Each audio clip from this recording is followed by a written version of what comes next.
प्रणाम आचार्य जी प्रणाम। जी नमस्ते जी। सादर नमस्कार। जी सभी को सादर।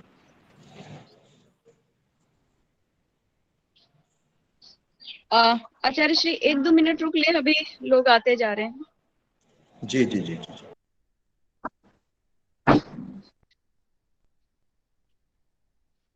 कोई प्रश्न अभी रखना चाहें तो प्रश्न केवल बता सकते हैं। ये विषय से संबंधित कोई प्रश्न रखना चाहें तो अभी बोल सकते हैं। उत्तर अगर कुछ दिया जा सकेगा तो बाद में दिया जाएगा। जो अभी जिन्होंने ज्वाइन कर लिया है वो कुछ कहना चाहें। कल जो विषय चल रहा था, जो आपको यहाँ लिख करके भी बताया गया है, तो कोई कुछ बताना चाहें तो बता सकते हैं। कहना चाहें या प्रश्न रखना चाहें तो। तुम कल क्लास नहीं थी? आचार्य जी मेरा एक प्रश्न है। जी रेखा जी कहिएगा। आचार्य जी मेरे बच्चे पूछ रहे थे आपने 3 साल नमक नहीं खाया तो वो आयोडीन की कमी को कहाँ से पूरा किया आपने? मैंने 3 साल नमक नहीं खाया ये कह रहे हैं?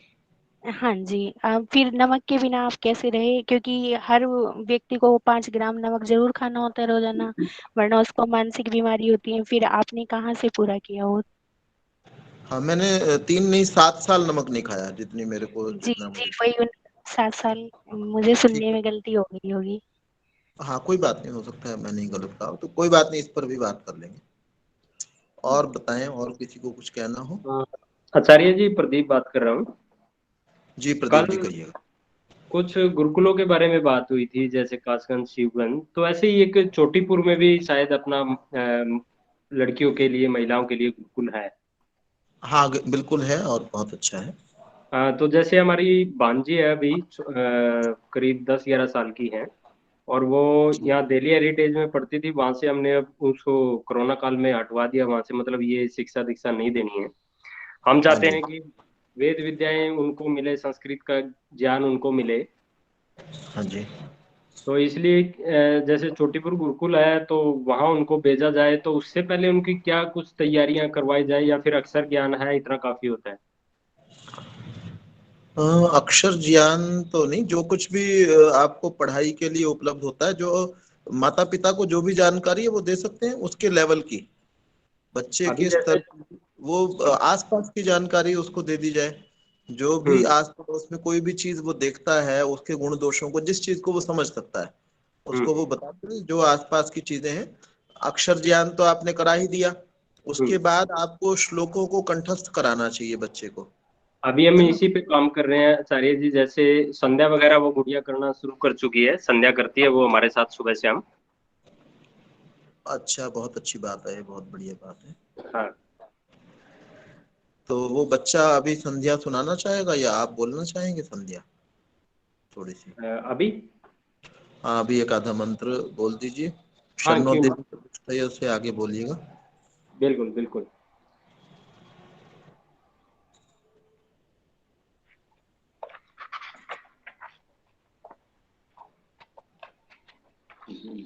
हाँ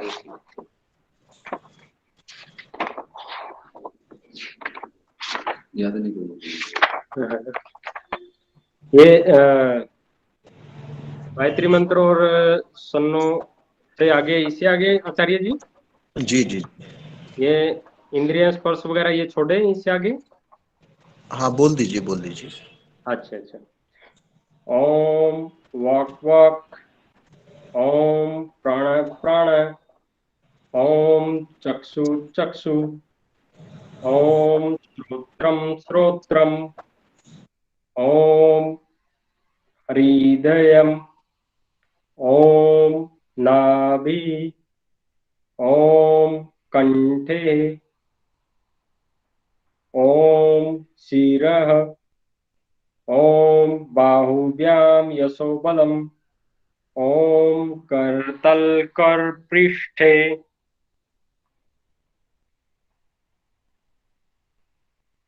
जी बहुत बढ़िया। ये कहीं से सीखा आपने, इसको बोलना सीखा कहीं से? ये सत्य इसका में पहले थोड़ा उच्चारण का थोड़ा सा प्रैक्टिस किया था आचार्य जी। अ, उच्चारण को भी और सुधारना चाहिए। आगे हाँ हम लोग जो है ना इसके अंदर, जैसा हमारे साथ में नीलम जी हैं जो इसको चला रही हैं सारे को, आज नहीं है क्या? नीलम जी हैं क्या अभी? नहीं आचार्य जी, हम सभी वही बताया था ना, गुरुकुल में है तो वो अभी नहीं ज्वाइन कर पाएंगे। अच्छा, गुरुकुल में कहाँ? कौन से गुरुकुल में? ये राजेंद्र नगर कन्या गुरुकुल है, यहाँ पर थोड़ी समस्या हो गई है। हाँ ठीक ठीक है, आपने पहले भी गए थे आप लोग। चलिए, तो ये ना बाद में प्रदीप जी इसको संध्या और हवन भी लोग कर सकें, ऐसा यहाँ भी हम कोशिश करेंगे। पहले ये संस्कारों का पूरा हो जाए, जिसमें अभी कम से कम 10 घंटे और कम से कम लगेंगे, हो सकता है 20 या 30 घंटे भी लग जाए। जी तो जी उसके बाद फिर हम लोग उसमें उस तरफ जाएंगे। तो उस समय आप जुड़ जाइएगा, कोशिश करेंगे। देखिए, पूरा उच्चारण जो है ना शायद शुद्ध करना करवाना आसान नहीं है, फिर भी जितना अधिक से अधिक हो जाए उतना शुद्ध करेंगे। और अर्थ को भी कोशिश करेंगे कि अर्थ भी पता हो, जिससे जी हमारा ध्यान कहीं और ना जाए। जी तो जी अर्थ पर विशेष ध्यान देना ही चाहिए। चलिए, बहुत अच्छा प्रयास आप कर रहे हैं बच्चे के लिए। आसपास की चीजें उसको बताइए और बचाए। बच्चा स्कूल में जाकर के पढ़े, क्योंकि स्कूल में आप घर में भी ध्यान करना चाहिए। बच्चे को के आसपास जो है भौतिकता की बातें बहुत नहीं होनी चाहिए। गाड़ियों की बातें हैं, कपड़ों की बहुत बातें हैं कि कपड़े पहन करके, ब्रांड्स की बातें, ये सब बातें जैसी। और वैसे गुरुकुल के बच्चों में भी कई बार ये बातें आ जाती हैं। तो एक दिन मैं किसी गुरुकुल की लड़कियां थी, कन्याएं थी कुछ, और किसी स्टेशन पे थे हम लोग, मेरे ख्याल में काफी वर्ष पुरानी बात है। तो वो बच्चियां जो है ना यही बात कर रही थी कि हम, वो वेद पाठ, छोटे बच्चे थे वो, छोटे बच्चे मतलब 10-12, ज्यादा से ज्यादा 15 साल की आयु होगी, या कम से कम 9-1 साल की आयु हो सकती है शायद। तो वो कि वो तो जो है ना, वो शताब्दी में वहां गए थे, वो राजधानी में वहां गए थे। तो मतलब उनकी मैं काफी देर बात सुनता रहा। तो काफी देर तक जाते थे, वो वेद पाठ करने के लिए ही थे, लेकिन उनको इस बात का ज्यादा क्रेज था, इस बात का ज्यादा उनको महत्वपूर्ण बात लग रही थी कि हम लोग जो है ना शताब्दी में यात्रा करते हैं, कि राजधानी में करते हैं, वहाँ व्यवस्थाएं कैसी होती है। तो ये हमारा मुख्य केंद्र बिंदु नहीं होना चाहिए। मुख्य केंद्र जो है ना वो अलग होना चाहिए। वो बातचीत बच्चों के सामने कम होने की कोशिश होनी चाहिए।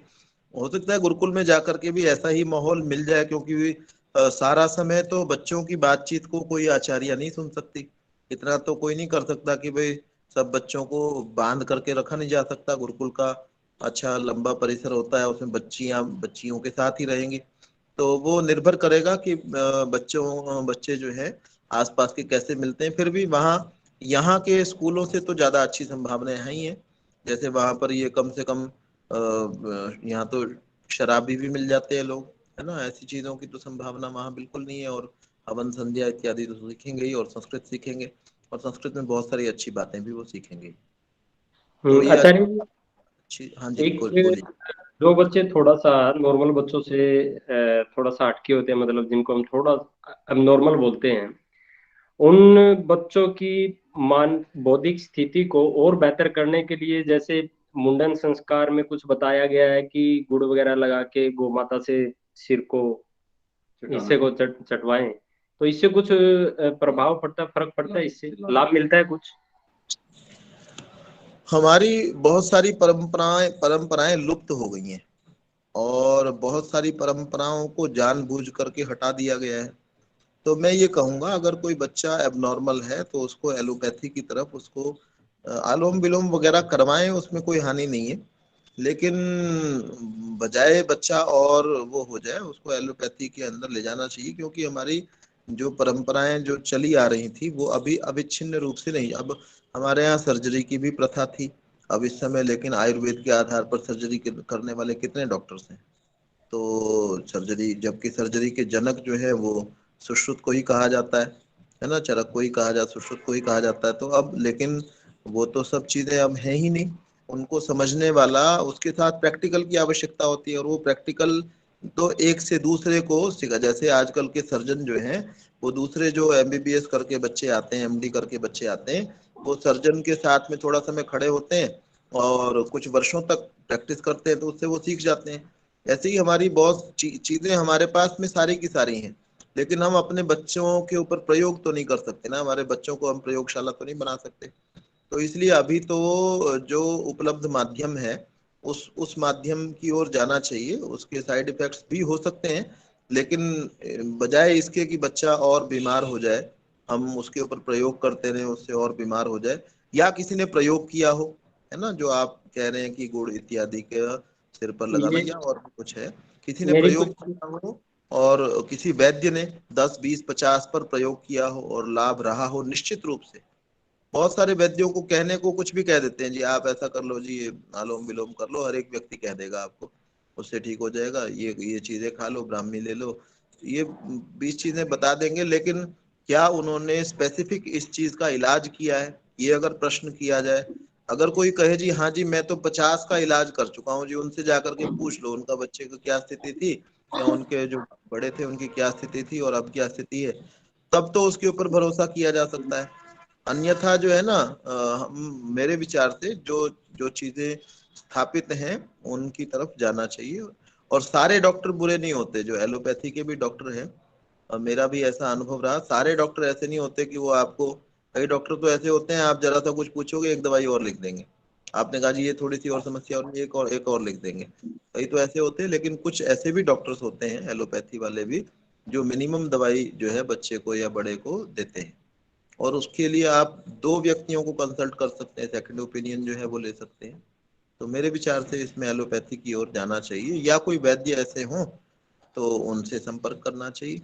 बाकी जो ये सामान्य चीजें हैं वो सामान्य चीजें आप ले लीजिए, जो भी मस्तिष्क के लिए अच्छी, अखरोट बहुत अच्छा होता है मस्तिष्क के लिए, हम्म, उसको चबा के कोई ले ले, ये ठीक है कि भाई वो अच्छा है, लेकिन उस पर आश्रित ना रहे कि भाई इससे मेरा जो विकार है मन का वो ठीक हो जाएगा, ऐसा हम्म। आश्रित ना रहे। इसमें एक वैद्य की सलाह ली थी आचार्य जी, ये अपना पाली गुरुकुल है महेंद्रगढ़ में, तो हाँ जी। वहाँ विजेंद्र वैद्य जी हैं जो पंचगव्य से भी जुड़े हुए हैं।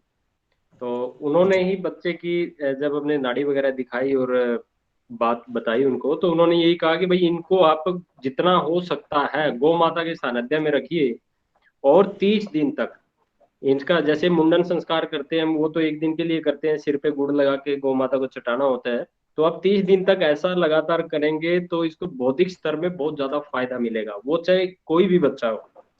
क्या आपने वैसा किया फिर? अभी हम कर रहे हैं, पिछले शायद हमने 2-3 दिन से शुरुआत किया है, अभी इसी लास्ट वीक में ही हमने दिखाया है उनको। हाँ कर लीजिए, कोई बात नहीं, हानि तो कुछ होगी ही नहीं, तो निश्चित ही है। तो उसमें हानि, अभी बच्चा नॉर्मल है, या वो बच्चा जिस पर आप ये प्रयोग कर रहे हैं वो बच्चा नॉर्मल है या एबनॉर्मल है? नहीं, बच्चा नॉर्मल है, बस कहने का मतलब वो इतना अभी इतना एक्टिव नहीं है जितना दूसरे बच्चे हैं। कोई बात नहीं है, ये कोई बात नहीं है ना। हम्म।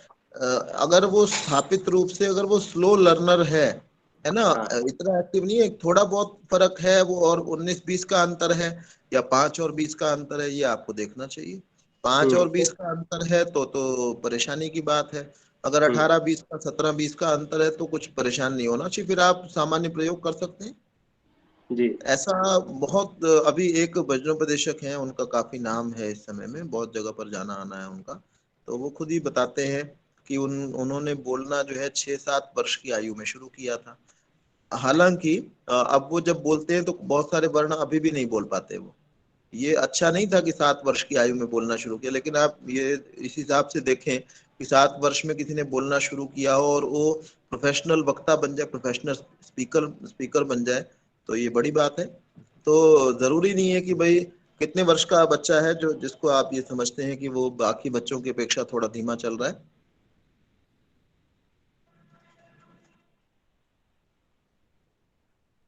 जी, बच्चे की आयु क्या है जी उसकी? ये करीब 10 साल के आसपास अभी, 10 साल के आसपास आयु है, ठीक है। 3rd या 4th कक्षा में। अच्छा, तो अपनी कक्षा में वो पढ़ता पूरा है और वो पूरा समझने में उसको दिक्कत है कुछ? हाँ जी, हाँ जी, ये भी हो सकता है क्योंकि इंग्लिश मीडियम में है, तो इंग्लिश ना, ये इस वजह से इंग्लिश भी दिक्कत हो सकती मीडियम में अपने परिवार का ही बच्चा है, है। हाँ जी, हाँ जी। तो आपका वहाँ अधिकार नहीं चलता है, आपने इंग्लिश मीडियम में डाला हुआ है? नहीं, अपना नहीं चलता, अपना चलता तो मैं बहुत पहले से ही वहां से हटवा अच्छा, देता। कोई बात नहीं, कोई बात नहीं, तो कोई बात नहीं, वो पढ़े, हो सकता है इंग्लिश मीडियम का कारण हो, और भी कुछ हाँ। कारण हो सकते हैं। तो हम लोग अभी, आप प्रयोग जो कर रहे हैं कर लीजिए, लेकिन बहुत समय तक लंबे प्रयोग मत कीजिएगा। किसी मनोवैज्ञानिक के पास जाने में कभी भी कोई परेशानी नहीं, किसी को भी चले जाना चाहिए। हम जी। चले गए, उसके पास जाने से वो हमको पागल का सर्टिफिकेट लिख करके नहीं देता कि जाने से कोई, हम लोग ये मान लेते हैं कि भाई हम पागल मान लिए जाएंगे अगर हम कहीं ऐसी जगह पर जाते हैं। वो कह देगा आप स्वस्थ हैं, इसमें ज्यादा से ज्यादा क्या करेगा। हम गए, उसने 200-500 रुपये हमसे लिए और हमने बताया कि भाई बच्चे के साथ ये समस्या है, तो वो जवाब में कह देंगे जी आपका बच्चा बिल्कुल स्वस्थ है, या इसको ये थोड़ी सी समस्या है। लेकिन अच्छे के पास जाना चाहिए, विचार पूर्वक पता करके अच्छे किसी के पास में। और नहीं तो अब आपके अपने शहर में अच्छे ना हो तो आप दिल्ली में एम्स में चले जाइए, है ना। उसमें जाने आने में समय आपका लग जाएगा। पानीपत में मैं ऐसे किसी को जानता हूँ, तो वहां आप जा सकते हैं, पसंद में शायद ना हो कोई। तो अब शुरू किया जाए रश्मि जी। जी प्रदीप जी कुछ जी कहना चाह रहे आचार्य हैं? जी। नहीं, जी हो गया। हाँ ठीक ठीक है। ओम यतो यतः समीहसे ततो नो अभयं कुरु शन्नः कुरु प्रजाभ्यो भयन्नः पशुभ्यः दिक्कालाद्यनवच्छिन्नानन्तचिन्मात्रमूर्तये स्वानुभूत्येकमानाय नमः शान्ताय तेजसे निरतमीशस्य भक्तौ रे मनस्त्वं नो कुतो भवसि पतितमालस्य जाले त्वं कियत्कालं च यापयसि कियत्कालं च यापयसि। कोई और कुछ कहना चाहते हैं? कल जो विषय चल रहा था उसको लेकर के किसी ने कुछ कहना हो तो कह सकते हैं। गुरुजी मैं कुछ कहना चाहती हूँ। जी संजीव जी कहिएगा। गुरुजी, आचार्य जी, अभी का जो माहौल है, जो 99% बच्चे छोटे बालेपन से ही झूठ बोलना, चोरी करना, ये सब ज्यादातर स्तर में हमारे समाज में हो रहा है। और हमारे समाज में ऐसा सरकारी स्कूल का तो व्यवस्था है, पर गुरुकुल का सरकार की तरफ से अभी तक कोई व्यवस्था नहीं है। और सबके पास में इतने पैसे नहीं होते हैं कि वो गुरुकुल में बच्चे को डाल सकें। तो ऐसी स्थिति में हम अपने बच्चे को कैसे बचाएंगे?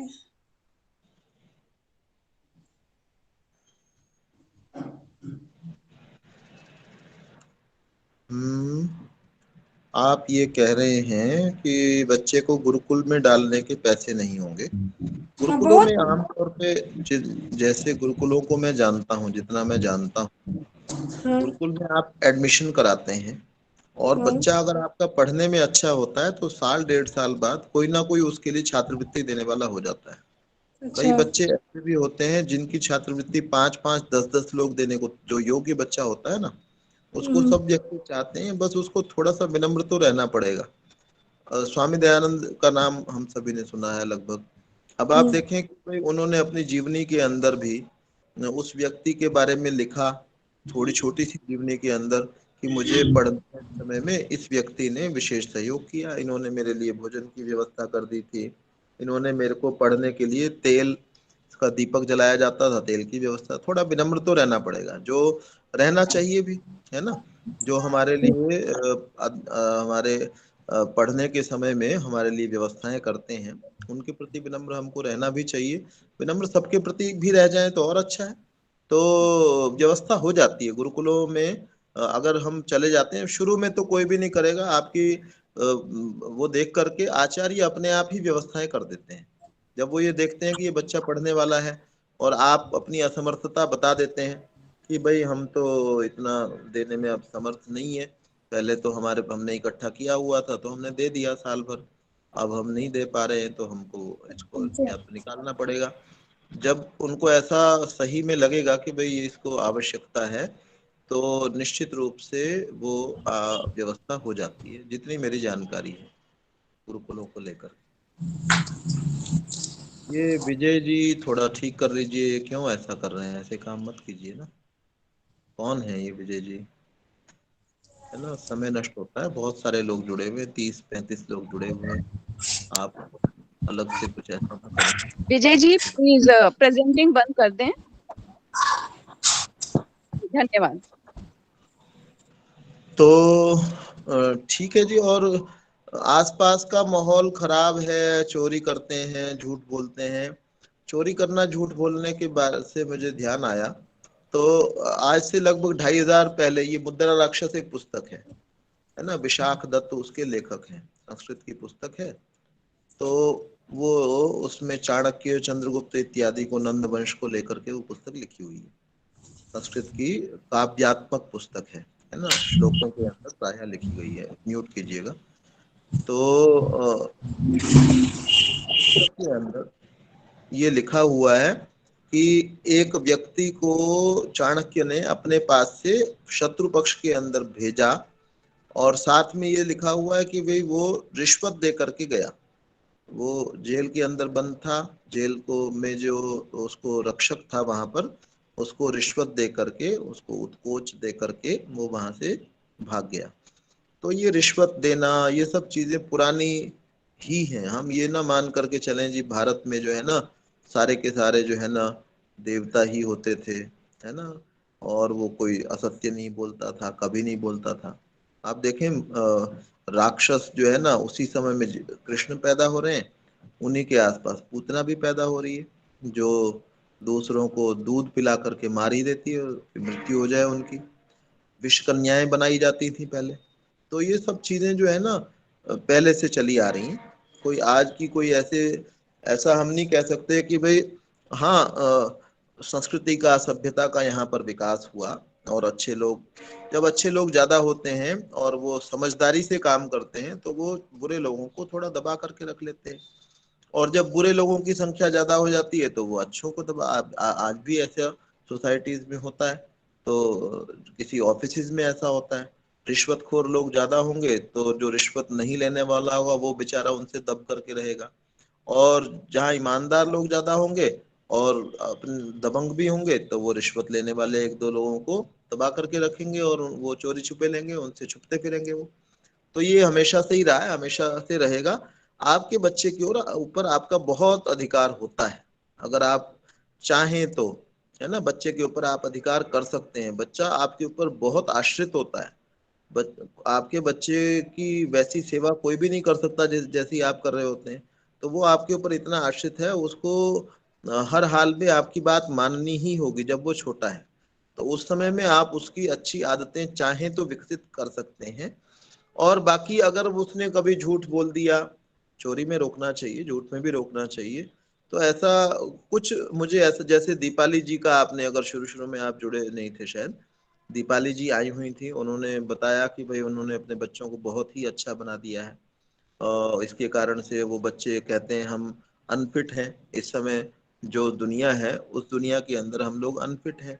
हम जहाँ ये आईटी सेक्टर के अंदर जहाँ काम कर रहे हैं वहां पर हमको परेशानी हो रही है, आपने हमको ऐसी चीजें सिखा दी हैं। तो वो दूसरी चीज को भी सहन करने लायक मनुष्य को बनाना चाहिए, और वो उसका प्रयोग कर सके। जैसे मनुष्य को आम तौर पर किसी को मारना नहीं चाहिए, है ना, किसी का खून नहीं निकालना चाहिए, सामान्य सी बात है। सुई भी नहीं चुभोनी चाहिए। सुई चुभोना तो दूर की बात रही, किसी को जब वो नहीं चाह रहा तो उसको उंगली से स्पर्श भी नहीं करना चाहिए, है ना। तो करना तो नहीं चाहिए। लेकिन दूसरी आदत भी, ये मैं सब बातें पहले बोल चुका हूँ, दूसरी आदत भी बच्चे को होनी चाहिए कि वो किसी का खून होता हुआ देख भी सके। इतना मन से मजबूत भी होना चाहिए, आवश्यकता होने पर किसी का खून कर भी सके। मैं ये नहीं कह रहा कि भाई वो खून खून करने वाला बने, ये नहीं कह रहा, है ना। वो चींटी को भी कोई ना मारे, अनावश्यक कोई चींटी को भी मत मारो, किसी को मत मारो। लेकिन ऐसा नहीं होना चाहिए कि वो उसने किसी को मारता हुआ देख लिया और 10 दिन तक उसको नींद ही नहीं आई, है ना। या उसको कोई, किसी दुष्ट व्यक्ति को, हम खुद विचार करें, कोई दुष्ट व्यक्ति है समाज के अंदर और हमको पता है उसकी दुष्टता का, हमारे पास उसका वीडियो का प्रूफ नहीं है, हमारे पास कोई ऑडियो प्रूफ नहीं है। उसने खून किया हमारी आंखों के सामने किया, और हमको पता है कि हम इसको कोर्ट के अंदर, हम कोर्ट में भी चले गए, एक तो 20 साल लगेंगे वहां, हम इसको प्रूव नहीं कर पाएंगे। अब उस व्यक्ति को मार देना जो है वो समाज के हित में है। तो उस व्यक्ति को किसी ने मार दिया, अब किसी ने मार दिया, या हमको भी अगर कभी मारना पड़ जाए तो हमारे को ऐसी भी वो होनी चाहिए। इसका मेरा कहने का कहीं पर भी ये अभिप्राय नहीं है कि हम लोग कानून के अनुसार नहीं चलें, हम लोग ये गलत रास्ते पर ही चलें, किसी को मारें ही। लेकिन ये दोनों सब चीजें साथ में होनी चाहिए। आप 90% 95% सत्य बोले, बच्चे को असत्य ऐसा नहीं होना चाहिए। मैं करोल बाग के अंदर आर्य समाज के एक प्रधान शायद अभी भी होंगे, तो छोटी ज्यादा आयु नहीं है, 60 वर्ष की आयु है उनकी। तो वो कहने लगे कि वो जापान से कुछ तौलियों से संबंधित कुछ काम है, वो जापान की कोई कंपनी है, उनके पास वो सप्लाई करते हैं या कोई उनको वो करते हैं, उनको उनके सलाहकार हैं। तो वो उनका तौलियों से संबंधित कुछ काम है, तो उसके कारण वो कई देशों के अंदर जाते रहते हैं, कई बार वहां जाते हैं। एक बार वहां गए थे तो जीवन भर से उन्होंने कभी शराब नहीं पी, मांसाहार कभी नहीं किया। लेकिन क्या हुआ, कोई चीज उनको पता नहीं चली। जैसे हम लोगों को भी कई बार ऐसा होता है, आजकल क्या है, एक ही जगह पर शाकाहारी चीजें और मांसाहारी चीजें। अभी 6 दिन पहले की बात है, मैं एक विवाह संस्कार के अंदर था, विवाह के अंदर था, तो वहां पर जो है ना, उसने आकर के पूछा कि भाई ये एक तो ये चिकन शब्द बोला, साथ में कुछ और भी बोला था, मुझे नहीं पता क्या शब्द बोला था। अच्छा, मुझे अचानक उसी समय चिकन से ये बात मेरे दिमाग में आई ही नहीं कि ये नॉन वेज की चीज है, क्योंकि मैं ऐसा नहीं सोच के गया था कि मेरे को कोई नॉन वेज भी आकर के पूछ सकता है, आशा नहीं थी। तो खैर मैं एक लेकिन सोचने लगा कि ये चीज क्या है। मैं जो चीज मुझे नहीं पता हो उसको मैं खाने से बचने की कोशिश करता हूँ। तो फिर किसी और ने जो साथ में थे उन्होंने बता रहे ये तो वो कोई ये चीज है आप, फिर मुझे ध्यान आ गया। तो अब वो जो प्रधान जी हैं करोल बाग आर्य समाज के, तो उन्होंने कोई पता नहीं मांस की बनी हुई चीज के कोई शराब की कोई चीज उनके एक बार खाई गई, तो बाद में पता चला खाने के बाद कि भाई जो है ना ये तो मैंने खा ली। अब कई दिन तक उनके दिमाग में ये बना रहा कि अरे तूने ये क्या काम कर लिया, तो कर लिया। लेकिन फिर उनके दिमाग में खुद ही ये आया, अरे तुम मस्तिष्क तुम्हारा विकसित हो चुका है, वो जो हो चुका उसको रिमाइंड तो नहीं किया जा सकता। उसका ये तो है नहीं कि भाई अब आप उसको कैसे वापस वो करेंगे, शरीर में कुछ ना कुछ तो असर उसका गया होगा, ठीक है, कुछ ना कुछ रहा होगा। तो जो हो गया वो हो गया। तो ऐसा नहीं होना चाहिए कि हमारे पास में कोई असत्य बोलने की स्थिति आ जाए और हम असत्य बोल ही नहीं पाए, है ना। किसी को मारना पड़े, हम थप्पड़ ही नहीं मार पाए किसी को, किसी का हाथ पकड़ ही नहीं पाए, है ना। हम कभी हमको धीमा ही बोलना चाहिए, आमतौर पर बड़े आराम से बड़े प्यार से बोलना चाहिए, लेकिन हम ऊंचा बोल ही नहीं पाए। तो ये भी हमारी कमी ही है ना। ऊंचा बोलना भी आना चाहिए, किसी को थप्पड़ मारना भी आना चाहिए, किसी को हाथ पकड़ करके दूर कर देना भी आना चाहिए। आमतौर पे किसी की उंगली नहीं लगानी चाहिए, लेकिन जब आवश्यकता हो तो वो भी करना पड़ेगा। समाज में अनफिट नहीं होना, उसी समाज में रह करके नाले की गंदगी साफ करने वाले नाले के अंदर जाकर के उतरते हैं, उससे उनके शरीर पर गंदगी लगती भी है, लेकिन वो गंदगी को साफ करने के बाद में आकर के फिर नहा लेते हैं, और अच्छे पानी से 2 बार 4 बार नहा लेते हैं। तो वो आवश्यक भी है। जैसे कुएं को खोदने वाला, संस्कृत के अंदर ऐसा न्याय भी है कि कुएं को जो खोदने वाला होता है, वो पहले जब खोदना आरंभ करता है तो वहां मिट्टी होती है, उसके सारे कपड़ों में मिट्टी आ जाती है, उसकी आंख में मिट्टी होती है, बालों के अंदर मिट्टी चली जाती है, सब जगह मिट्टी मिट्टी, कई बार तो नाक और मुंह के अंदर मिट्टी चली जाती है। लेकिन जब पानी निकलता है तो उसी पानी से वो बहुत दिनों तक नहाता है। न केवल वो नहाता है, पानी को पीता भी है, और सारी दुनिया उससे नहाती है, बहुत सारे लोग नहाते हैं। तो इसलिए हमको ये भी आदत होनी चाहिए, खाली पानी तो पीना अच्छी बात है ही है, लेकिन मिट्टी कभी मुंह में चली जाए तो ऐसी वितृष्णा उससे भी नहीं होनी चाहिए, भाई मिट्टी मुंह में, मेरी मुंह में मिट्टी कैसे चली गई। तो बच्चे को सब तरह की चीज बड़े होते साथ में, जब वो बड़ा हो तो बतानी चाहिए भी बेटे चोर तो नहीं बनना है। लेकिन अगर कभी एथिकल हैकिंग जैसे आजकल एक शब्द आपने सुना होगा, जो आईटी सेक्टर से जुड़े हुए हैं या हम लोग नहीं जुड़े हुए हैं तो भी कहीं ना कहीं से सुन लेते हैं। तो आईटी में एक चीज चलती है, एथिकल हैकिंग। ये शब्द सुना हुआ है क्या हम में से कुछ लोगों ने? ये शब्द सुना हुआ है जी, एथिकल हैकिंग। नहीं आचार्य जी। अच्छा, जी आचार्य जी, सुना हुआ है आचार्य जी। हाँ, कौन कह रहे हैं सुना हुआ है? हाँ, ट्रेन हो आचार्य। हाँ, रेणु जी कह रही हैं। तो हम में से बहुतों ने सुना हुआ। ये क्या चीज है कि भाई आप किसी की चीज चुराना ही है ये, लेकिन उसका उद्देश्य पवित्र है ना?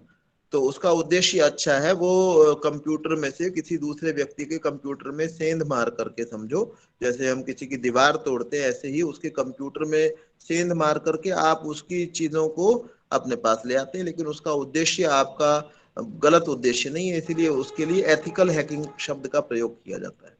तो ऐसे ही जब श्री कृष्ण ने या श्री राम ने, देखिए ना, हम जिनको भगवान के रूप में यहाँ पर पूजित किया गया, महान पुरुष माना गया, उन व्यक्तियों ने मारा है दूसरों को, जान ले ली है।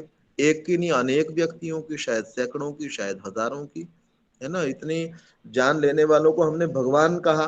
क्यों भगवान कहा? क्योंकि उन्होंने दुष्ट व्यक्तियों को मारा था। जब एक सज्जन व्यक्ति दुष्ट व्यक्ति को मारता है, तो हमारे बच्चों में ये भी चीज होनी चाहिए कि सामने वाला, एक बार मैं भी 37 वर्ष की आयु तक बहुत सत्य बोलता रहा। तो मेरे एक पारिवारिक अच्छे जानकार हैं, बहुत पुराने, उनके पिताजी जो हैं वो मेरे परिवार को जानते थे, बहुत पुरानी जान पहचान है। तो अब वो किसी कॉलेज के अंदर प्रिंसिपल हैं। एक दिन रात को 12-1 बजे उन्होंने मुझे कहा कि आप जो है ना मिलने के लिए आओ मुझे यहाँ। तो मिलने के लिए मैं पार्क में घूम रहा हूँ, आप आ जाओ। तो खैर मैं पहुंच गया। तो उस समय वो कहने लगे कि आपको दो व्यक्ति जो है, दो लोग आपको हानि पहुंचा रहे हैं। तो मैंने कहा कौन कौन हानि पहुंचा रहे हैं? कहले एक तो सामने वाले की जो षड्यंत्र करने की प्रवृत्ति है वो आपको हानि कर रही है, वो आपके विरुद्ध षड्यंत्र कर रहे हैं। दूसरा, आपको आपका सत्य भी हानि पहुंचा रहा है। आपने ये सोच रखा है कि मुझे सत्य ही बोलना चाहिए। आप वहां जाकर के जो है ना, ये सोच करके कि भाई सत्य कभी किसी को हानि पहुंचाता ही नहीं है, आप वहां जाकर के जो बोल देते हो कि भाई मैं, हाँ जी ये तो ऐसा तो हुआ ही था। तो आप, वो कहने लगे कि भाई आपको अगर असत्य नहीं बोलना तो झूठ बोलने का जो प्रायश्चित होता है, वो प्रायश्चित तो होता है ना, वो भी धर्मशास्त्र के अंदर लिखा गया है। आप बाद में प्रायश्चित कर लेना, लेकिन यहाँ पर सत्य बोलोगे तो वो सत्य भी आपको मारेगा। तो हमको इस बात को समझना चाहिए। एक संस्कृत में बात ये कही गई है कि न अत्यंतम सरलैर भाव्यम गत्वा पश्य वनस्थलीम, कि आपको बहुत सीधा भी नहीं होना चाहिए कि जाकर के वन में जाकर के देखो क्या है वन में, कि छिद्यन्ते सरलास्तत्र, वहां पर जो सीधे सीधे पेड़ है ना वो तो काट दिए जाते हैं, और वक्रास तिष्ठन्ति पादपा, और जो टेढ़े मेढ़े बहुत पेड़ होते हैं उनको कोई काटने के लिए हाथ भी नहीं लगाता उनको। तो इसलिए इतना भी सीधा नहीं बनो कि कोई भी आए और एक तलवार चलाए और आप तो कट के गिर गए, है ना? एक आरी चलाई और इतनी लंबी लकड़ी जो है ना कट करके गिर गई। तो इतना सीधा भी मनुष्य को नहीं होना चाहिए, ना अपने बच्चों को ऐसा सीधा बनाना चाहिए। उनको सब चीजें बड़े होने, हालांकि बच्चे अपने आप भी सीख जाते हैं, कुछ बच्चे अपने आप सीख जाते हैं, लेकिन अगर आपने उनको ऐसा ही बना दिया है तो ऐसा मत सोचिए कि हमने उनको बनाना है। और थोड़ी थोड़ी चीज में घबराइए मत।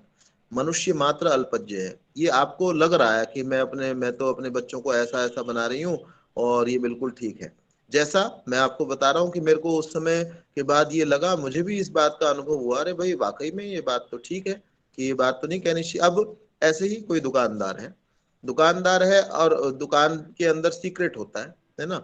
मैं एक जगह पर सत्य बोलने पर ही, आगरा के अंदर एक समाज है फ्रीगंज नाम से, तो वहां बोल रहा था।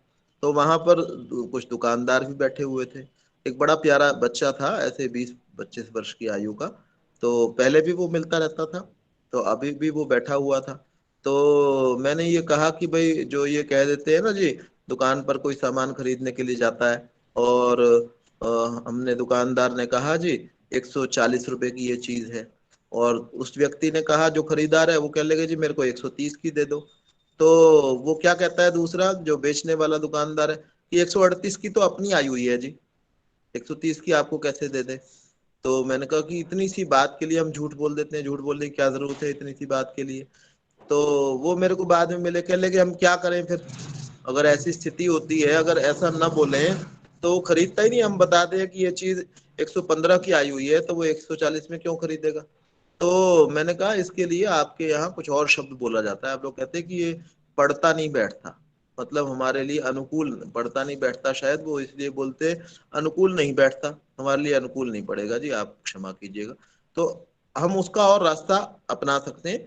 दूसरा, वहां पर ऐसा सत्य बोलना ही नहीं है कि भाई आपने 140 रुपए की चीज कोई बेचनी है और वो बेशक 110 की आई है और आप उसी शहर से लेकर के आए हैं, उसी शहर में कोई ऐसी जगह है जहां जिस जगह का आपको जानकारी है, वहां से आप लेकर के आते हैं। आप कोई आए, आपके पास खरीदार जो है ना आए, आप उसको कह दो जी मेरे पास तो 140 की है जी, आप इस रास्ते से वहां से चले जाओ, वहां 110 की आपको मिल जाएगी।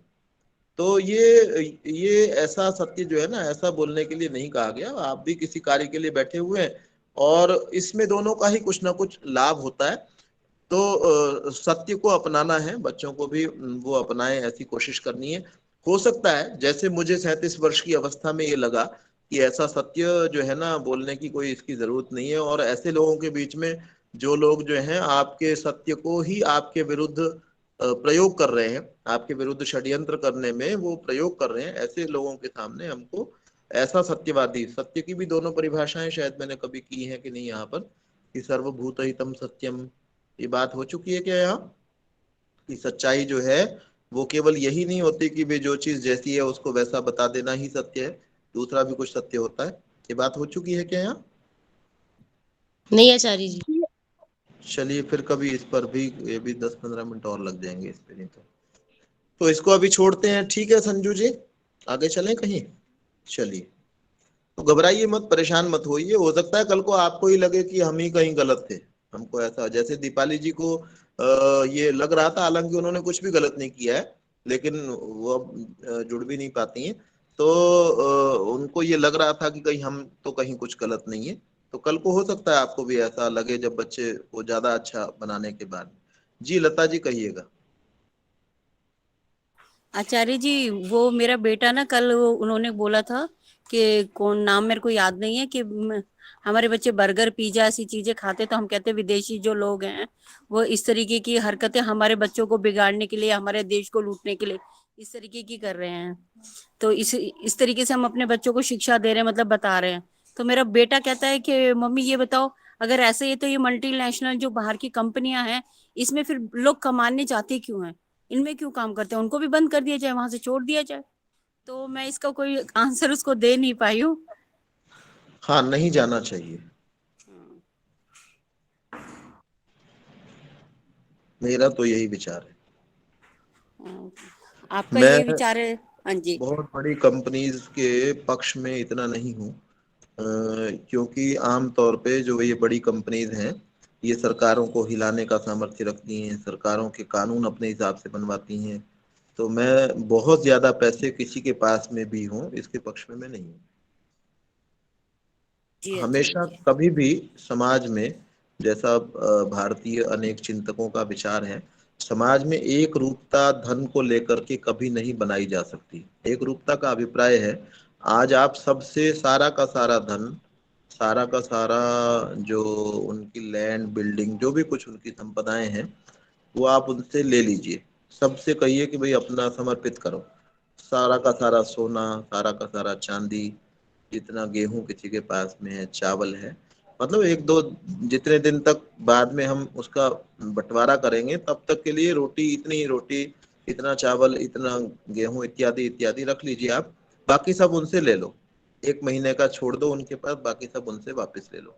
ना कोई जगह है उनके पास, कोई रजिस्ट्री उनके नाम नहीं है। उसके बाद में, ये भारतीय चिंतकों का विचार है, सबको बराबर बराबर भूमि बांट दो, सब मनुष्यों को बराबर बराबर भूमि बांट दो, जितना सोना है सब मनुष्यों को बराबर बराबर बांट दो, जितने रुपए हैं सबको बराबर बराबर बांट लो, जो करेंसी है सबको बराबर बराबर सबको बांट दो। तो वो कह रहे अगले 10-20 वर्ष के अंदर ही कुछ लोग जो है वो धनपति हो जाएंगे, कुछ वापस से भिखारी हो जाएंगे, क्योंकि प्रत्येक व्यक्ति बराबर की मेहनत करने वाला समाज में कभी ऐसा नहीं रहा, कोई सतयुग हो, कोई कलयुग हो, कोई त्रेता हो, कोई द्वापर हो, कोई समय ऐसा नहीं रहा जब सब व्यक्ति बिल्कुल बराबर रह सके। तो मैं इस बात के पक्ष में ज्यादा नहीं हूँ कि हम लोगों को किसी व्यक्ति को बहुत धन अपने पास में रखना चाहिए या उसको बहुत अलग प्रकार का लाइफस्टाइल किसी का होना चाहिए, मैं इसके पक्ष में नहीं हूँ। और इस पर मैं बात भी कर सकता हूँ, एक सीमा उसकी होनी चाहिए। व्यक्ति के पास, किसी के पास ज्यादा है, मैंने ये बात शायद पहले भी कभी कही हो कि गांधी जी जो हैं वो बहुत से लोगों को शायद अच्छे लगते होंगे, बहुत सारे लोगों को बुरे लगते होंगे, बहुतों को बहुत बुरे भी लगते होंगे, बहुतों को बहुत अच्छे लगते होंगे।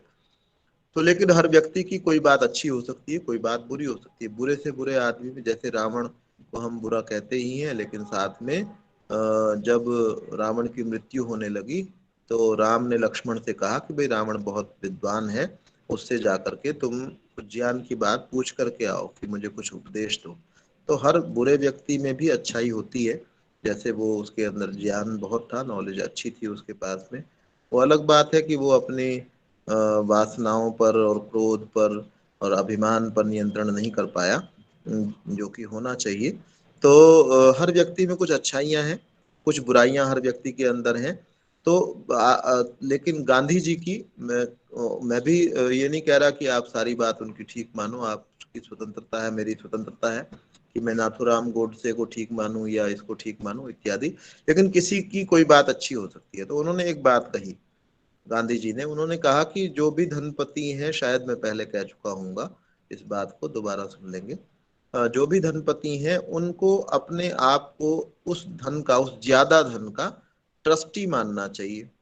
ट्रस्टी मानना चाहिए का मतलब होता है, ट्रस्टी होता है जिसके ऊपर ये दायित्व है कि उस धन का उसने सदुपयोग करना है। ट्रस्टी का ये अभिप्राय होता है। तो अगर ऐसा हम लोग मान सकें, अगर ऐसा हम स्वीकार कर सकें, समझ सकें, जब मैं धन का मालिक अपने आप को मान लेता हूँ।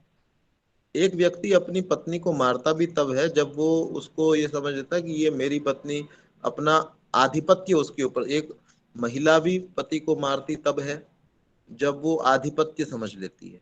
जब मेरे पास में एक नेल पॉलिश है, मैं एक महिला हूँ, तो जब मैं उस पर अपना आधिपत्य समझ लेती हूँ तो मैं उसको सोचूंगी फेंक दूं, मेरी है, मेरी मर्जी, जो मर्जी करूं।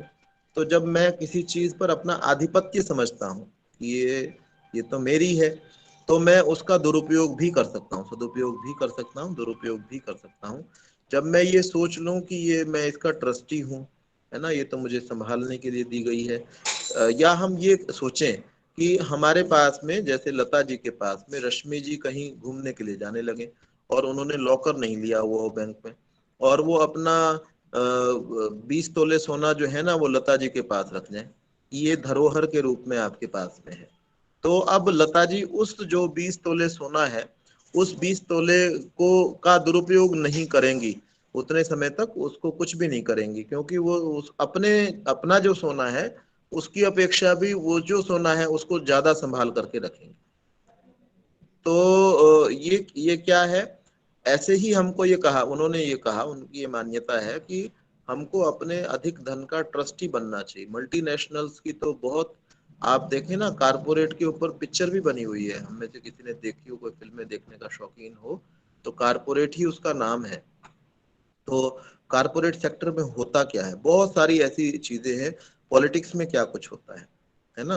अब यहाँ जो है ना, हो सकता है कोई कांग्रेसी बैठे हो, कोई बीजेपी के बैठे हो, तो सब जगह पर आप अंदर जाकर के देखेंगे, कारपोरेट सेक्टर में अंदर जाकर के देखेंगे, बहुत सारे हमारे अच्छे बच्चे जो है उन सेक्टर्स में जाकर के, वो नहीं, बस जैसे दीपाली जी बता रही थी, ऐसा हमारे परिवारों के बच्चे वहां नहीं जाकर के जम पाते, जो अपने आप को नहीं बदल पाते। वहां बिल्कुल ही अलग प्रकार का सिस्टम है। जैसा हम पढ़ते लिखते, हमारी जो संस्कृति कल्चर है, उस प्रकार का वहाँ कुछ भी नहीं है। तो मल्टीनेशनल्स जो हैं, कुछ चीज़ों के अंदर मैं सोचता हूँ कि वो मल्टीनेशनल कंपनीज को उनको परमिशन होनी चाहिए। कोई बड़ी मशीनरी है किसी चीज़ के लिए, तो उसके लिए हम कह सकते हैं कि मल्टीनेशनल हो। अन्यथा सर्फ बनाने के लिए, चिप्स कुरकुरे बनाने के लिए, और ये सब चीज़ें साबुन बनाने के लिए, इन सब चीज़ों के लिए जो मेरे घर के आसपास चीज़ें बन सकती हैं, उनके लिए इतनी बड़ी बड़ी कंपनियां बनाना और कंक्रीट के महल खड़े कर देना। अब जाकर के हम देखें कंपनीज कैसी कैसी बनी हुई हैं, और सारे अगर आप विचार करने लगें कि मनुष्य किधर की ओर जा रहा है, दिमाग कहाँ लगना चाहिए और कहाँ लग रहा है, तो मेरी मेरी समझ तो ये कहती है कि ये मल्टीनेशनल्स में बच्चे ना जाएं तो अच्छा है। अगर किसी को रोटी ही नहीं मिल पा रही कहीं और तो फिर तो जाएगा ही, लेकिन ऐसा है नहीं। तो क्योंकि वहां पर धन का, संसाधनों का, मानवीय संसाधनों का, सब चीजों का दुरुपयोग है, आपकी बुद्धि का दुरुपयोग है। जी आचार्य जी। हाँ जी। तो बच्चे को दूसरी चीज क्या है, बच्चे को ये भी कहा जा सकता है भाई रोटी खाना एक मनुष्य की अनिवार्यता है ना। वो कह रहे हैं मल्टीनेशनल की, क्या उस बच्चे ने कहा था कि भाई जब KFC का की चीजें हमको नहीं खानी है ना। हाँ, जैसे बर्गर मैं तो, पिज्जा ये सब के लिए आप बच्चों को समझा रहे कि ये विदेशी हैं, हमारे को हाँ बिगाड़ रहे हैं, हमारे देश को वो कर रहे हैं। तो इस टाइम अगर जो सामान बिक रहा है तो वो हमारे देश का ही सामान बेचा जा रहा है ना, जो रेडी पे लोग बना रहे हैं। लेकिन जो मैकडोनल्ड्स है वो तो बाहर की कंपनी आई हुई है ना। तो हम्म, हमारे, मैंने उसको समझाया भी, मैंने कहा बेटा जैसे वो लोग क्या करते हैं, 20 1 लाख रुपए आपके लगा दिए 1 महीने के लिए, और 60 लाख रुपए आपके यहाँ से कमा के आपके घर से लेके चले गए, मतलब। तो आप क्या चाहोगे, जैसे आपने दुकान खोल रखी है, आप चाहोगे कि भी आपकी दुकान में कोई दूसरा 20 हजार लगाए और 60 हजार आपका कमा के ले जाए। तो कहते उसमें हम भी तो कुछ कमाएंगे ना, जब वो हम्म। कमाएगा। तो मैंने कहा आप ये नहीं चाहोगे कि भी हम ही 60 कमाए, और 60 नहीं हम 20 ही कमाए, लेकिन हम दूसरे को क्यों कमाने दें। पहली बात इसके अंदर, पहली बात तो यही कहें कि हमको उनसे बचना चाहिए, वहां जॉब भी नहीं करनी चाहिए, मैकडोनल्ड्स हैं या जो भी कुछ है। पहली बात। दूसरी बात, कहीं पर एक अच्छाई है एक बुराई है। जैसे कोई व्यक्ति दौड़ता बहुत तेज है ना, बहुत तेज दौड़ता है, तो हम उसके जीवन से इस बात को ले लें, हम उसके साथ दौड़ लगाया करें, खूब तेज उसके साथ दौड़ा करें। लेकिन वो मान लीजिए उसके जीवन के अंदर कोई और बुराई, जो मान लीजिए वो जुआ खेलता है, शाम को बैठ करके वो जुआ खेलता है, पत्ते खेलता है, और या कसीनो में जाता है। वहां पर कई बार वो 2 4 लाख जीत के आ जाता है, कई बार 5 लाख हार के आ जाता है। तो ये उसके जीवन के दो पार्ट्स हैं, है ना। दौड़ तो बहुत अच्छी लगाता है, और शाम को जो है वो गड़बड़ भी करता है ये, या और भी कोई बुराई उसके अंदर हो सकती है। तो लेकिन वो धावक इतना अच्छा है कि जिस जैसा और धावक कोई नहीं आसपास। तो दौड़ लगाने में हम उसका साथ दे सकते हैं, लेकिन जुआ खेलने में हम उससे दूर हो जाएं। जब जुआ खेलने का उसका टाइम है, हम कह दें भाई अभी हम तो कहीं और बिजी हैं, अभी तो हम नहीं चल पाएंगे। तो ऐसे ही ये जो मैकडोनल्ड वगैरह जो चीजें बना रहे हैं, तो पहली बात तो मैंने आपको कह दी, अच्छा तो ये है कि उनके हम किसी भी काम में सहयोग करें, क्योंकि किसी ना किसी का स्वास्थ्य खराब उससे होना है, तो उसमें हमारा किसी प्रकार का कोई सहयोग नहीं होना चाहिए। ना तो उनको हमको अपनी जगह किराए पर देनी चाहिए, ना उनको उनके यहाँ नौकरी करनी चाहिए, ना उनको लाइसेंस दिया जाना चाहिए। लाइसेंस देने का काम मेरे हाथ में नहीं है, तो वो जिसका है वो करेगा। तो जो मेरे हाथ में है, मैं अपनी जगह अगर किराए पर देता हूँ तो मुझे नहीं देनी चाहिए। मैं वहां पर जॉब नहीं करूं, मैं उनकी चीज खाने के लिए किसी को प्रेरित नहीं करूं। पहली बात तो ये है। दूसरी बात जो है, अगर हमको कहीं और कुछ काम ही नहीं मिल रहा है, तो हमने तो ये करना है कि वहां से पैसे कमा करके और रोटी खानी है, और हमने किसी को प्रेरित भी नहीं करना भाई बर्गर जो यहाँ का खाया करो, या पिज्जा खाया करो, या मोमोज खाया करो। हमने प्रेरित किसी को नहीं करना। लेकिन हमारे पास कहीं और काम नहीं है, तो आप वहां जाकर के पैसे कमा करके आ जाओ। वो तो उस पैसे से आप कुछ अच्छा काम करें, मान लीजिए वहां से आपको पैसे मिलते हैं, और उस पैसे से आप कुछ अच्छा काम कर लेंगे। आप बर्गर का, पिज्जा का इत्यादि का प्रचार नहीं करेंगे। मैंने आपको पहले भी कहा, बार बार इस बात को कह रहा हूँ कि पहला तो यही अच्छा है कि वहां किसी प्रकार का सहयोग न किया जाए। फिर भी अगर एक चीज लेनी ही है, आपको लगता है वहां तो बहुत बड़ा पैकेज मिलता है, मुझे बहुत कुछ हो रहा है, वहां सब कुछ है, तो वहां से आप बर्गर ना लेकर के आए, आप वहां से पैसे लेकर के आ जाएं और उसका सदुपयोग कर लें। आचार्य जी। और कोई कुछ कहना चाहते हैं?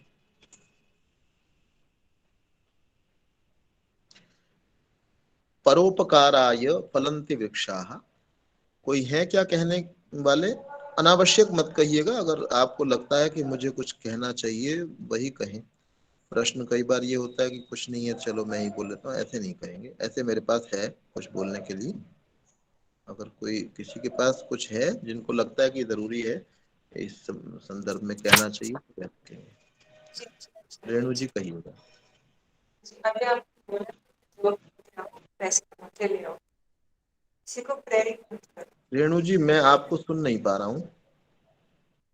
आवाज आई क्लियर? आप थोड़ा लाउड बोलो क्या?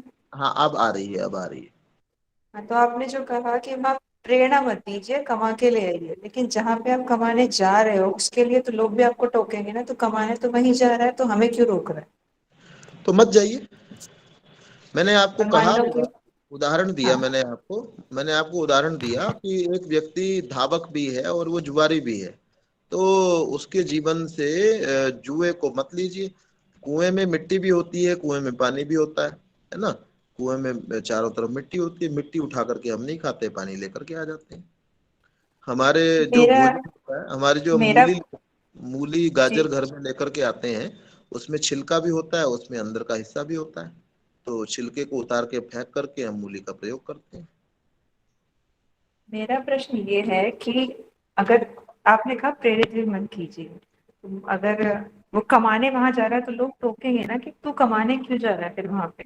कमाने एक इसलिए तरफ जा रहा हूँ क्योंकि भोजन करना अनिवार्यता है। मैं उस पैसे को ला करके 50 व्यक्तियों को भोजन करवाऊंगा। हाँ, बर्गर तो आचार्य बर्गर जी बना यहाँ रहा पे हूँ। टोकने वाले बर्गर बर्गर बनाने में मेरा योगदान तो हो रहा है, लेकिन मैं बर्गर बनाने के लिए किसी को प्रेरित नहीं कर रहा हूँ। मेरे पास और कोई जरिया अगर ना हो, मैंने पहले कहा, सबसे अच्छा ये है कि आप वहां उनका किसी प्रकार का कोई सहयोग ना करें।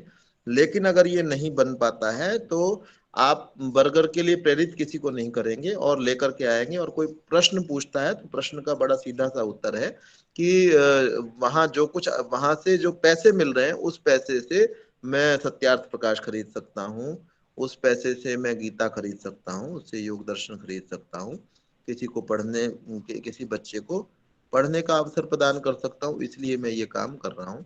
और कहीं मुझे कब जब भी अवसर होगा तो मैं इसको छोड़ करके वहीं जाना पसंद करूंगा। तो ये उत्तर दिया जा जी सकता है। जी आचार्य जी। पूनम जी कहिएगा। आचार्य जी ओम। जी बोलिएगा। आचार्य जी मुझे आपकी बहुत अच्छी लगी बात, क्योंकि आजकल लोग ना हमारे जो लोकल चीजें हैं उनको तो छोड़ते जा रहे हैं और जो विदेशी चीजें हैं उनको अपनाते जा रहे हैं।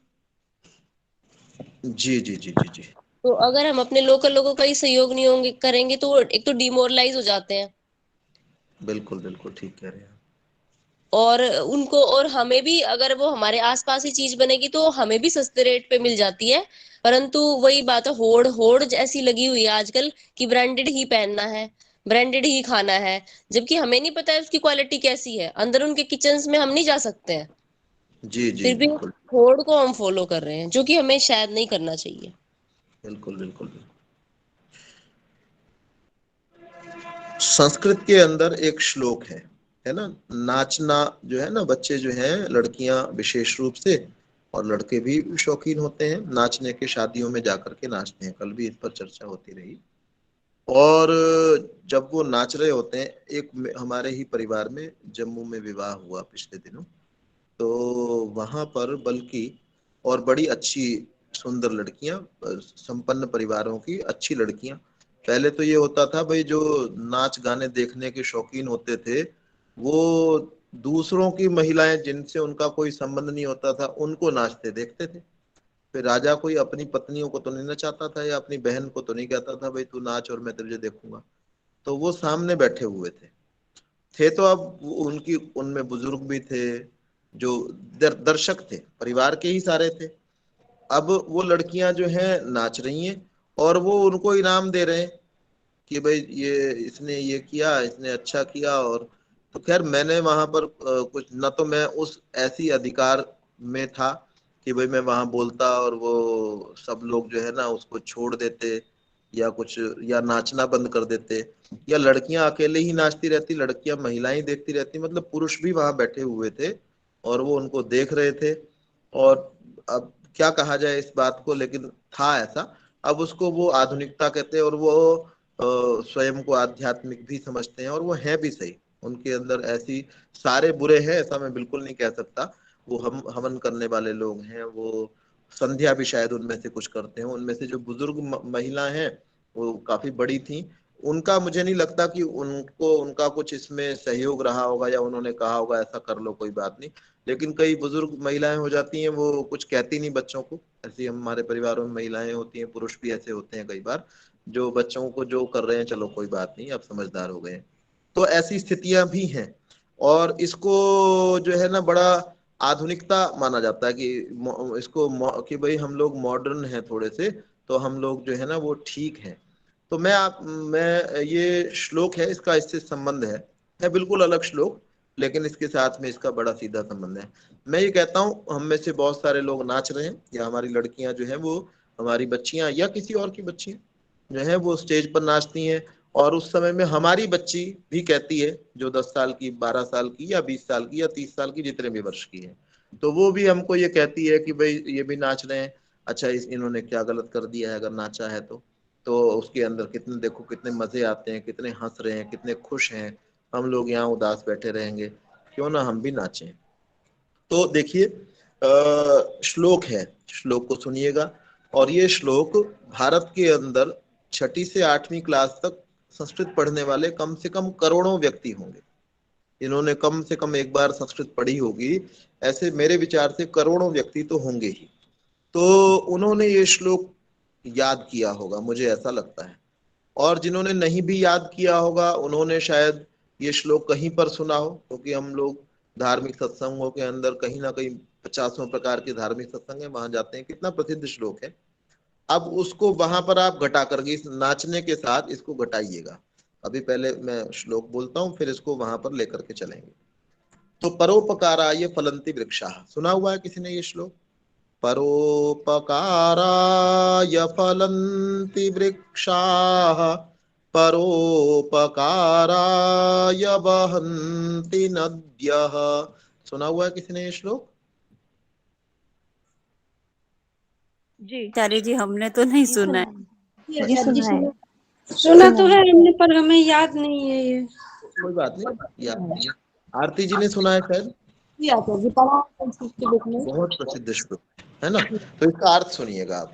तो इसका अर्थ ये है कि वृक्ष जो है वो फल जो देते हैं वो दूसरों का उपकार करने के लिए देते हैं, है ना। वो अपने फल को खुद कोई वृक्ष नहीं खाता, वो नीचे गिर जाता है, कोई और उठा करके, कोई पशु, कोई पक्षी, कोई मनुष्य उसको खाता है। फिर उसके बाद कह रहे परोपकाराय वहन्ति नद्यः, नदियां जो बहती हैं उनका पानी कोई दूसरा व्यक्ति पीता है, उसके लाभ के लिए होती है। परोपकाराय दुहन्ति गावः, परोपकार के लिए गाय जो है वो दूध देती हैं, कोई दूसरे व्यक्ति जो है वो दूध पीते हैं, चाहे उनका बछड़ा बछिया पिए या मनुष्य इत्यादि पिए। फिर परोपकारार्थम इदम शरीरम, ये सब दिखा करके ये कहा कि जब सारी प्रकृति परोपकार करने में ही लगी हुई है, तो ये इससे हमको ये पता चलता है कि हमारा जो ये शरीर है वो हमको दूसरों का उपकार करने के लिए मिला हुआ है। अब किसी ने आंखों से, मैंने अपनी आंखों से बहुत सारी नृत्यांगनाओं को या लड़कियों को, जिन लड़कियों को मैं नाचते हुए देखना चाहता था, उन लड़कियों को मैंने नाचते हुए देखा, तो मैंने अपनी आंख से इसमें कौन सा परोपकार किया, है ना। नदी जड़ होते हुए परोपकार करती है, वृक्ष जड़ होते हुए परोपकार करता है, गाय जड़ होते हुए परोपकार करती है। अब मैंने आंखों से ये काम किया, है ना, बहुत सारी नृत्यांगनाओं को देखा। अब कोई कहे कि भाई जो है ना आपने उनकी प्रशंसा करके उनको कुछ दे दिया। प्रशंसा तो अगर वो मान लीजिए स्वाध्याय करती, या वो संध्या करती, या कुछ और भी कार्य करती, या वो कोई आविष्कार करती, विज्ञान का कोई आविष्कार करती, कोई स्पेस में चली जाती, या वो सेना के अंदर, जैसे इजराइल की लड़कियां सेना में भर्ती होती हैं, सेना के अंदर युद्ध कला सीख करके चली जाती, तो प्रशंसा तो उसमें भी की जा सकती थी। तो मैंने समाज का ये करके कौन सा, अपनी, मेरी आंख मुझे परोपकार के लिए मिली है। अगर हम इस बात को समझें तो मेरी आंख जैसी नदी परोपकार करती है, वैसे मेरी आंख, मेरे कान, मेरी नाक, मेरी दांत, मेरे सारे शरीर के अंग, बाजू, मेरे पैर मुझे परोपकार करने के लिए मिले हैं। अब जब परोपकार करने के लिए मुझे ये मिले हैं, तो मैंने आंखों से ये देखा, तो मैंने कौन सा परोपकार किया। वो लड़कियां नाची, उन्होंने कौन सा परोपकार किया। आप कोई कहने लगे जी वो तो उन्होंने खुश कर दिया सबको। खुश तो और भी बहुत सारे, खुश तो वो तब भी कर पाती अगर वो वैद्य बन जाती, और आसपास के लोगों को जब वो बीमार होते, दर्द से तड़प रहे होते, उनको बता देती कि भाई तुम जो है ना ये खाओगे तो तुम ठीक हो जाओगे। खुश तो वो तब भी कर सकती थी। अब ये खुशी तो आपने स्वस्थ व्यक्ति को दी, नाच देखने जाता ही वो है पहले से स्वस्थ होता है। बीमार आदमी हॉस्पिटल से उठ करके नाच देखने नहीं जाता है। आपने कहीं देखा हो जी बीमार व्यक्ति को नाच करके लड़कियों ने स्वस्थ कर दिया हो, या किसी लड़के ने लड़कियों को स्वस्थ कर दिया हो? ऐसा तो कहीं नहीं होता है। तो हमने कौन सा, उन्होंने नाच करके क्या परोपकार किया और हमने देख करके क्या परोपकार किया? या मैं नाचता हूं तो मैंने नाच करके क्या परोपकार किया और दूसरे ने वो करके क्या परोपकार किया? कोई कहता है जी ये जो 10,000 कपड़ों का आप विरोध करते हो, लड़कियां नए नए कपड़े पहन करके रोज नाचती हैं, तो उससे मजदूरों को काम मिलता है, उनको रोजगार मिलता है, रोजगार दे रही हैं, वो तो बड़ा उपकार का काम है किसी को रोजगार दे देना। तो ये आप थोड़ा सा विचार करें। मैं किसी को लाठी उठा करके उसकी टांग तोड़ दूं, उसके बाद मैं कहूं जी मैंने वो हड्डी के डॉक्टर को रोजगार दिया है, तो ये रोजगार देना ठीक है क्या?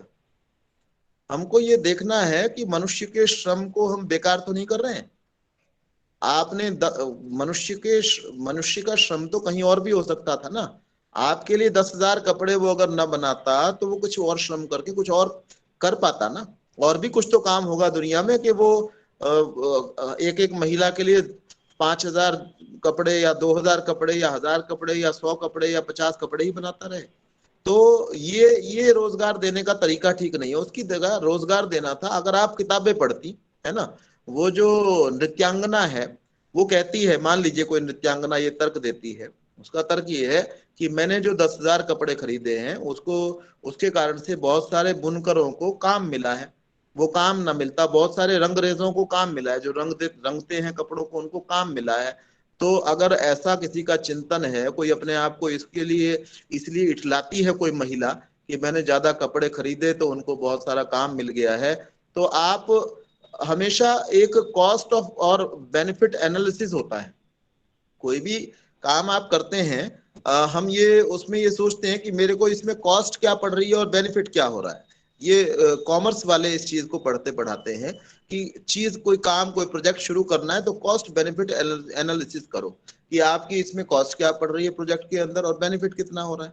तो आपकी इसके अंदर कॉस्ट क्या हो रही है, आपको देख करके वो आपको तो नहीं छू सका है ना, टीवी के अंदर आपको तो नहीं छू सका है ना, लेकिन आपके कृत्यों को, आपके विभिन्न प्रकार के नाच गानों को देख करके उसने अगर किसी और महिला को जो एकांत में उसको मिली, वो उसका ध्यान आपकी तरफ था है ना, उसका ध्यान तो आपकी तरफ था और आपके बारे में सोच रहा था, आपके अंगों के बारे में सोच करके आपको तो नहीं हाथ लगा पाया क्योंकि आप तो टीवी पर आती हो।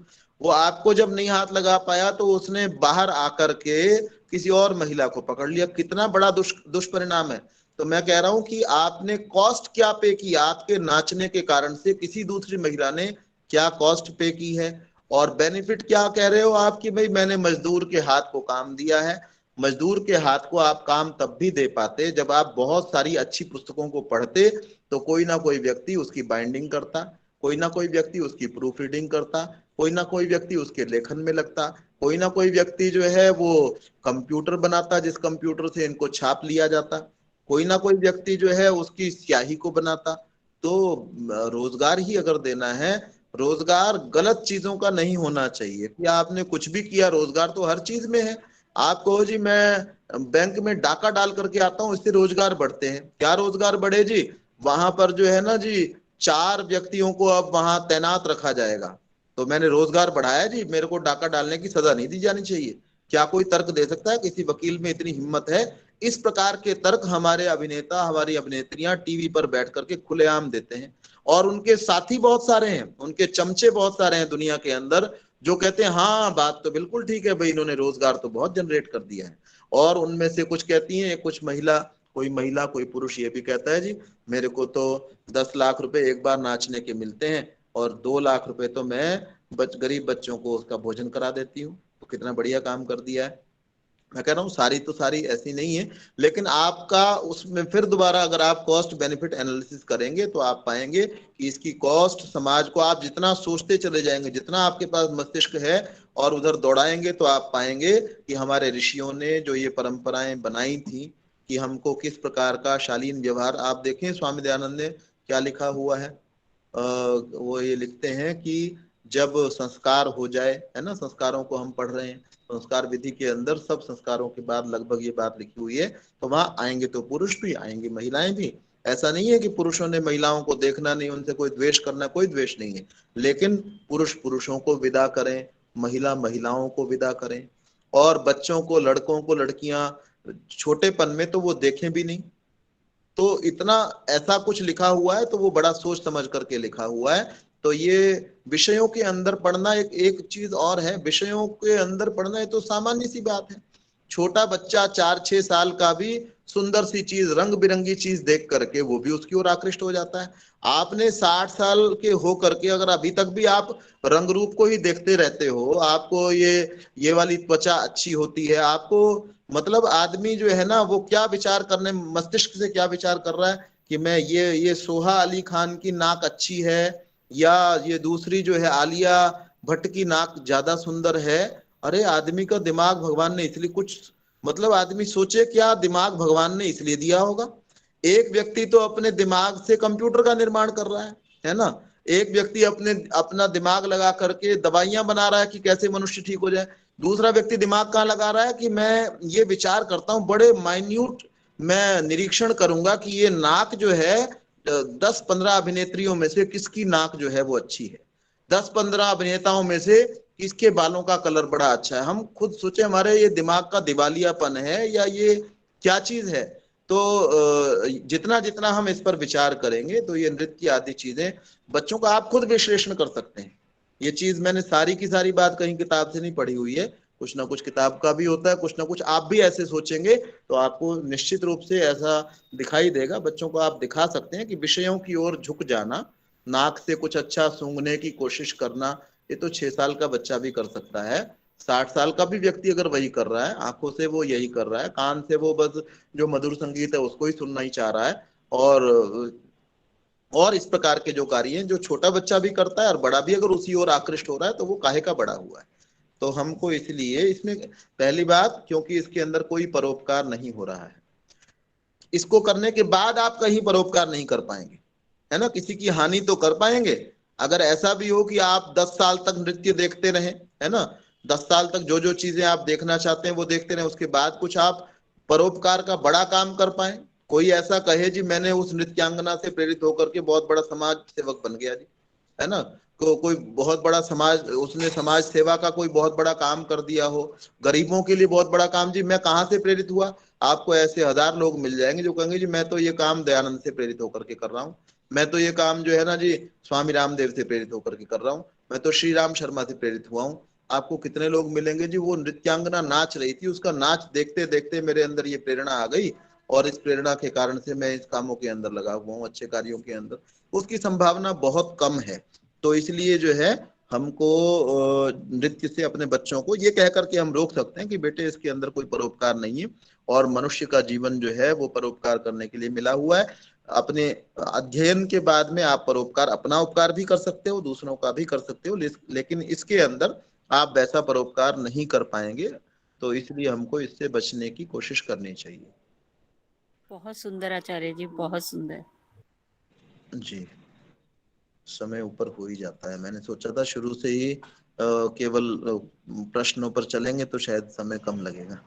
चलिए आचार्य जी, आपने इसका अर्थ बताया तब याद आया कि ये सुना हुआ है पहले, मतलब किसी शिक्षक ने ये पढ़ाया हुआ है पहले। हाँ, तो अब इससे आप प्रेरणा लेकर के संस्कृत पढ़ने का संकल्प कीजिए।